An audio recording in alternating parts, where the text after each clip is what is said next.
Media ভয়েসমেলে স্বাগতম। ছোট পর্দায় নয়, এবারে জনপ্রিয় ধারাবাহিক গোয়েন্দাগিন্নি স্বামী স্ত্রী জুটি ফিরছে বড় পর্দায়, অর্থাৎ ইন্দ্রাণী হালদার ও সাহেব চট্টোপাধ্যায়। তাদের একসঙ্গে ছবিতে কাস্ট করেছেন যৌথ পরিচালক রাজেশ দত্ত ও ইস্পিতা রায় সরকার। ছবির নাম সার্কাসের ঘোড়া। টিভির হিট জুটি আবার অন্য মোড়কে ফিরে আসছে বড় পর্দায়। কিরকম লাগছে দুজনের? ইন্দ্রাণীর কথায় পুরনো কথা বারবার মনে পড়ছে। তাছাড়া আমি জানতাম এই জুটিটা ফিরে এলে মানুষের পছন্দ হবে। এই প্রসঙ্গে সাহেবের বক্তব্য, খুবই ভালো লাগছে। দর্শক আমাদের গ্রহণ করেছিলেন বলেই হয়তো প্রযোজক বা পরিচালকেরা আবার এই জুটিকে নিয়ে কাজ করতে চাইছেন। সেই সঙ্গে গোয়েন্দাগিন্নি যে আবার করতে চান সে কথাও আগাম জানিয়ে দিলেন গোয়েন্দাগিন্নির পরমা ও পরিমল। বাড়ির একতলায় সুসজ্জিত বৈঠকখানা। একদিকে বসে রয়েছেন দীপঙ্কর দে, তার পাশে দাঁড়িয়ে পরাণ বন্দ্যোপাধ্যায়, আর সামনের মেঝেতে একটি বাচ্চা এক মনে ছবি আঁকতে ব্যস্ত।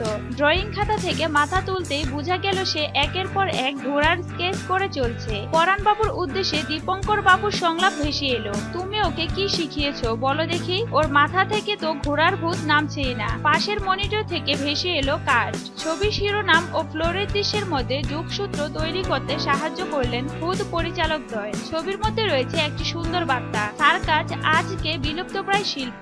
বিনোদনের নানা রকম উপকরণ আসায় আজকে সার্কাসের ভবিষ্যৎ ক্রমশ অন্ধকারের দিকে এগিয়ে যাচ্ছে। ছোটবেলা নস্টালজিয়াকে ফিরিয়ে আনবে এই ছবি, জানালেন ইস্পিতা। আজকে সার্কাসে পশু পাখি খেলা দেখানো নিষিদ্ধ, অথচ নাতিকে যে দাদু পশু পাখি দেখানোর কথা দিয়ে ফেলেছে। তাই রাজেশের বক্তব্য, আজকের নিউক্লিয়ার পরিবারে বাচ্চাদের মানুষ করেছে দাদু দিদারা। দাদুর মুখে সার্কাসের ঘোড়ার গল্প শুনে সুদর্শনের নাতি তাতাই ঘোড়ার ছবি আঁকতে শুরু করে। এক সময় তাতাইকে অন্তত একটা ঘোড়া দেখানোর জন্য সবাই চেষ্টা করে। সুদর্শন ও মানিক আসলে দুই বন্ধু। ছবির অন্যান্য চরিত্রে রয়েছেন গৌরব চট্টোপাধ্যায়, সুমিত সমাদ্দার, দেবলীনা কুমার প্রমুখ। সার্কাসের শুটিং আগেই শেষ, আরো কিছু শুটিং এর কাজ শেষ হলে শুরু হবে ছবির পোস্টার প্রোডাকশনের কাজ। ছোট পর্দার এই জুটিকে আপনাদের কেমন লাগে তা অবশ্যই জানাবেন। বাংলা বিনোদন জগতের এই ধরনের আরো খবর পেতে মিডিয়া ভয়েসমেলের সাথে থাকুন।